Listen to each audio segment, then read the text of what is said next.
네, 이번 시간에는 민족문화 수호운동 그리고 종교 파트에 대해서 알아보도록 하겠습니다. 일단 교육 그리고 국어 그 다음에 뭐 역사 이 정도로 나눌 수 있을 것 같습니다. 한번 그 자료랑 이 책 번갈아 가면서 보면서 보도록 하겠습니다. 일단 교육 같은 경우는요 다 봤던 거기 때문에 넘어가도록 하겠습니다. 왜냐면은 1차 조선교육령, 2차 조선교육령, 3차 조선교육령 우리가 다 일제통치 때 봤고요. 그리고 개항기 때는 이제 교육입국조서를 기준으로 학교를 좀 구분해 놔라라고 제가 부탁을 드렸었습니다. 그렇기 때문에 넘어가도록 하겠습니다. 국어 같은 경우는요, 일단 개항기에 박은식이라든지 최남선이라든지 이런 사람들이 등장을 했어요. 그리고 뭐 네, 그래서 이 소설로는 이제 혈앤우, 그리고 신체시로는 해에게서 소년에게, 그리고 소설로 혈앤우, 은색의 뭐 금수회의록 이 정도 그냥 이름을 기억해 두시면 되겠습니다. 개항기 때 이야기하고 있는 거예요. 네, 국어부터 좀 쭉 얘기를 하도록 하겠습니다. 1910년도 되면 국어 분야에서는 되게 어려움이 많습니다. 그래서 이 시기에는 우리가 딱히 외워야 할 부분은 없어요. 왜냐면은 무단통치기이기 때문에 국어 연구라든지 이런 것들이 활발하게 이루어질 수 없었습니다. 요 과정에서 이제 요 암담한 시기에도 이제 이광수의 무정 같은 이제 근대 소설의 뭐 효시가 되는 소설이 나오기도 합니다. 근데 최남서이나 이광수 같은 사람들은 이렇게 별로 좋게 가르치고 싶은 사람은 아닙니다만 어쨌든 지금 이런 것이 나와 있기 때문에 요 시기를 대표하는 문학으로서 기억하고 계셔야 문제 푸는데 어려움이 없을 것 같습니다. 그리고 이제 20년대부터 문화통치기니까 어느 정도 이제 조선어를 연구할 수 있는 그런 핑곗거리가 생겼죠. 그래서 이 조선어 연구회라는 것이 세워지게 됩니다. 이 조선어 연구회는 나중에 30년대가 되면 조선어학회로 발전이 됩니다. 조선어 연구회는요, 가갸날을 제정했다라는 걸 꼭 기억해 두시기 바랍니다. 이 조선어학회에 가갸날 제정했다라고 달려서 나오는 경우 많거든요. 근데 이거는 조선어 연구회입니다. 그리고 이 시기에는요, 동인문학이 활발하게 진행되었습니다. 요즘 뭐 동인지 뭐 이런 얘기 하잖아요. 요 동인이 그 뜻이에요. 이렇게 뜻이 맞는 사람들끼리 모여서 이렇게 문학 활동을 하고 하는 겁니다. 그래서 그 동인 문학의 대표적인 것이 이제 이성화의 빼앗긴 들에도 봄은 오는가 이런 것이 있겠지요.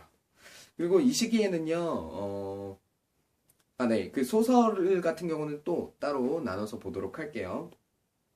요 시기에 이제 유행한 걸로는 사회주의의 영향을 받은 카프 문학이라는 게 있습니다. 카프 문학은요, 리얼리즘이에요. 그러니까 있는 그대로, 진짜 이 사회의 현실을 반영하는 그런 학문입니다. 그래서 20년대에는 카프 문학이 사회 그 주의의 영향을 받아서, 유행을 했다라는 것까지 기억해 두시고요. 네, 그리고 이제 30년대가 되면 조선어학회가 나옵니다. 이 조선어학회는 문제에 굉장히 많이 나오는 단체입니다. 조선어학회는 꼭 다 정리를 해 놓으시기 바랍니다.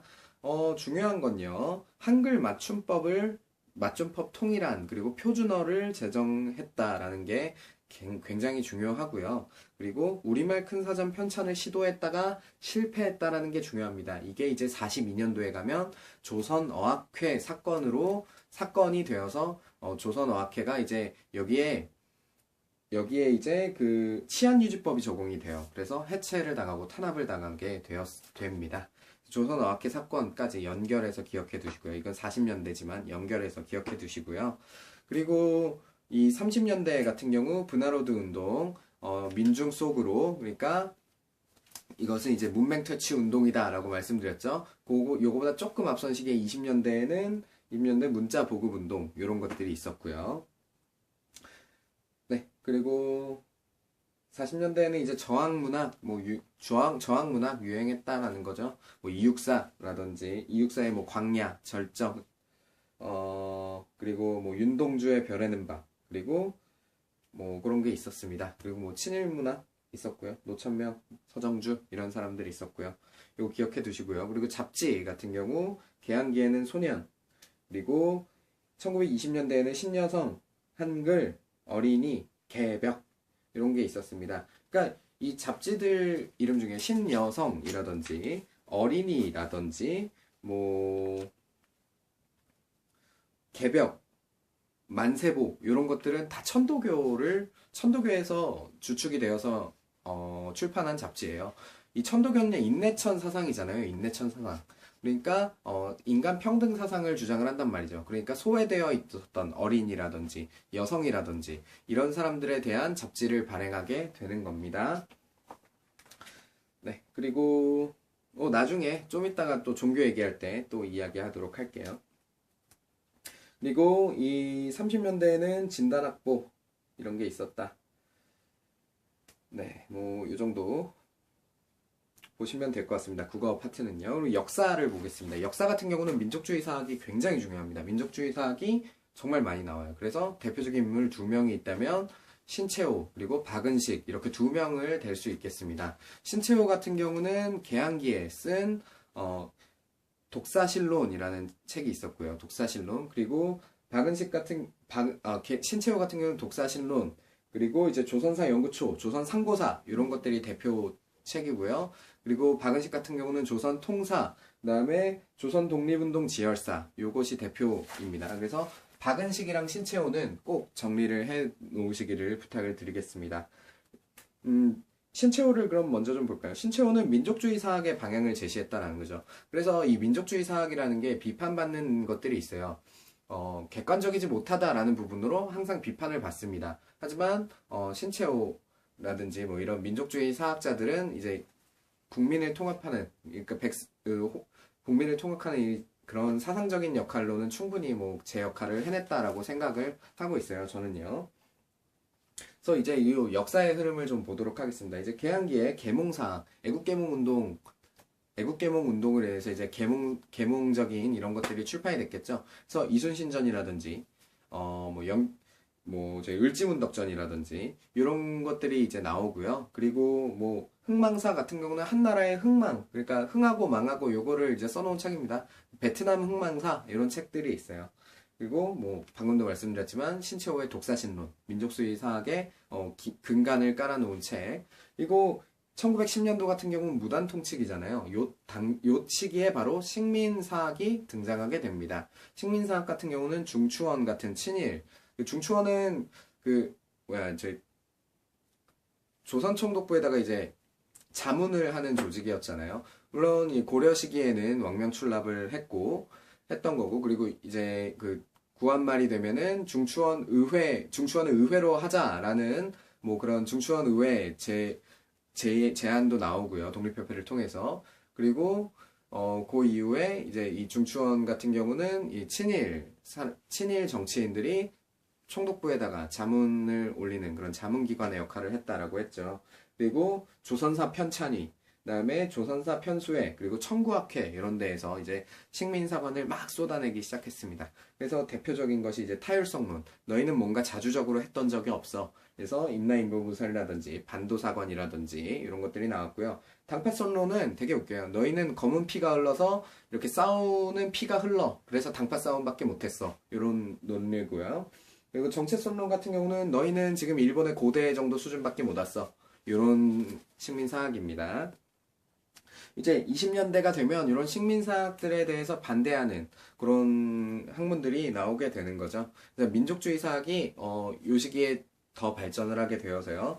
신채호의 조선사 연구초라든지 그리고 조선 상고사라든지 이 조선 상고사가요 지문에 정말 많이 등장해요. 그래서 아와 비아의 갈등이 바로 역사다. 이 아와 비아라는 말이 나오면 이건 신채호구나, 민족주의 사학 얘기하는 거구나 라는 거 기억해 놓으시면 되겠습니다. 그리고 박은식의 한국통사, 그리고 한국독립운동 지열사. 혼이라는 얘기가 나오면 박은식입니다. 그래서 이러면 이것도 민족주의 사학이구나 라고 이해하시면 되겠습니다. 그리고 1930년도에 가면 이제 뭐 조선학 운동, 이래서 정인보의 이 정도만 봐두시면 될 것 같고요. 실증주의 사학이라는 건 이제 역사를 있는 그대로 써야 된다라고 등장한 거예요. 근데 요거는 문제 나올 수가 없습니다. 왜냐면은 이병도 손진태 그리고 진단학회 요쪽은 이제 좀 생각하는 게 그렇기 때문에요. 네, 그리고 사회경제사 이런 것들이 나오고요. 그래서 백남훈의 조선사회경제사 법칙적 보편성이 있다. 그러니까 나라가 발전하는 데는 법칙이 있고 보편성이 있다. 그러니까 그러니까 뭐 단적으로 얘기하면 자연스럽게 이렇게 나라는 발전할 수 있다. 그러면 요거는 뭐를 카운터 치는 거겠어요? 뭐에 반대되는 의견이겠어요? 식민사학이겠죠. 사학의 타율성론이라든지 뭐 당쟁론이라든지 이런 거에 반대할 수 있는 그런 학문이 되는 거겠죠. 네, 뭐 이 정도로 하고요. 그리고 종교 같은 경우는 정리를 좀 할까요? 종교 같은 경우는 천도교가 중요합니다. 천도교 같은 경우는 동학이죠, 동학. 그래서 개벽이라든지 어린이라든지 신여성이라든지 이런 인권과 관련된 이런 잡지들을 많이 출판했다라는 걸 좀 기억해 두시면 되겠습니다. 천도교는 그리고 제2의 3.1운동을 계획을 했습니다. 뭐 이 정도까지만 알아두시고요. 그리고 대종교 같은 경우는 단군이죠, 단군. 그래서 뭐 중광단을 후원했다라는 거. 중광단은 어디 있었던 거죠? 이제 1920년대 항쟁 때 우리가 봤던 데죠. 한번 뒤에 가서 찾아볼까요? 1910년대에 봤죠. 1910년대에 이제 중광단. 여기가 이제 바로 이제 북간도 지역에 뭐 서전, 서주, 명동학교 뭐 이렇게 해서 중광단을 대종교가 후원을 했다라는 거 좀 기억을 해두시면 되겠습니다.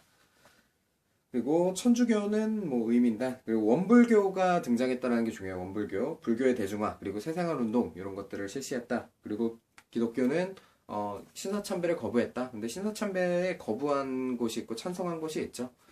네, 뭐 그렇습니다. 어쨌든 이 민족문화 수호운동 같은 경우는 이 정도로 보시고 이제 문제를 좀 풀어봤으면 좋겠네요. 이 부분 같은 경우는 네, 민족문화 수호운동은 보면은 이제 국사 연구에 대해서 정리를 해놓으시면 여기도 틀리지 않을 거예요. 그러면은 1942년 이제 박영욱이 뭐 친구들과 우리말로 대화하다가 이거 조선어학회 사건이죠. 조선어학회 사건. 그러니까 이런 식으로 나온다라는 거 알려드리려고 읽어본 거예요. 168회 아와 비아의 투쟁. 그러면 신채호구나. 그럼 밑에서 김원봉의 요청으로 조선혁명선언을 작성했다. 맞죠? 그리고 진단학회 아니고 여유당전서 아니고 독사신론 이렇게 할 수 있는 겁니다. 그리고 넘어가서 종교와 문화활동 보면은 천도교를 좀 집중적으로 정리를 해달라라고 부탁을 드렸어요. 그러면은 이제 위에 잡지 보면 어린이 그리고 어린이의 날 이거 천도교가 주축이 되어서 시작이 된 거죠.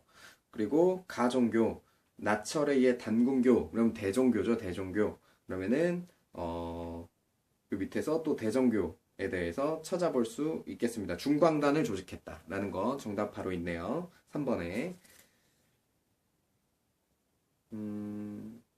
폐허, 백조 이런 게 나왔네요. 이 시기에 문해 동향으로 적절하지 않은 것. 요거 이제 민족주의고 저항적인 작품들도 많이 등장하였다라고 했죠. 그러면은 요거 같은 경우는 폐허랑 백조가 나왔으니까